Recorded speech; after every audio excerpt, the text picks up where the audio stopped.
Okay, good afternoon and welcome to Mishna Yomi. Today's Mishnah is Terumos Perek Aleph, Mishnayos Chet and Tet. Mishnah Chet says, "Ein tormin shemen al zeisim hanichtoshin, v'lo yayin al anavim hanidrachim." We said previously in one of the previous Mishnayos that you're not supposed to take off oil for olives. What about the olives? You put the olive press on them and it's oozing out the olive oil. And similarly, you shouldn't take off wine for grapes. But if the grapes are already pressed, so you shouldn't do the lechatchila because it's not really nicker so much that it's liquid, right? You're supposed to do liquid on liquid, solid on solid. Mishram shumasa truma, but the evidence is truma because really it is liquid. It's just not clear how much liquid it is. V'yachzar v'yitrom harishona v'yachzar v'yitrom.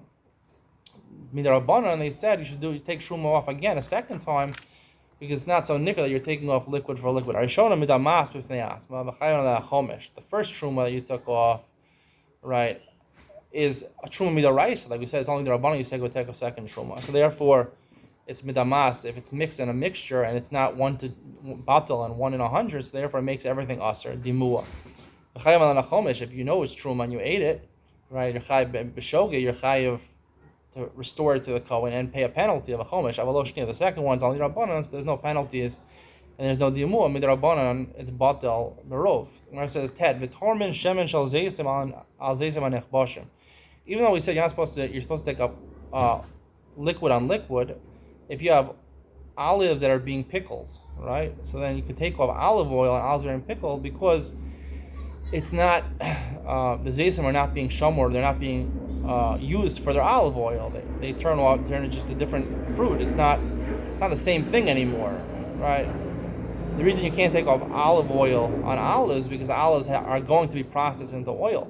So we'll get into this reason, but one of the reasons you're not sure how much oil is going to be is you're mafsid the kohanim, you lose out on the kohanim, but here it's never going to be processed into oil, so you're allowed to do it. V'yayin al anavim lasosam semukim, and also you can take off wine on grapes that are using for raisins that are not going to be used for their grape juice or their oil or their wine. Arisha taram shemen al zeisim lachilam, zeisim al zeisim lachilam, v'yayin al anavim lachilam, anavim al anavim lachilam, v'nim lach ladorchan eno sarach litrom.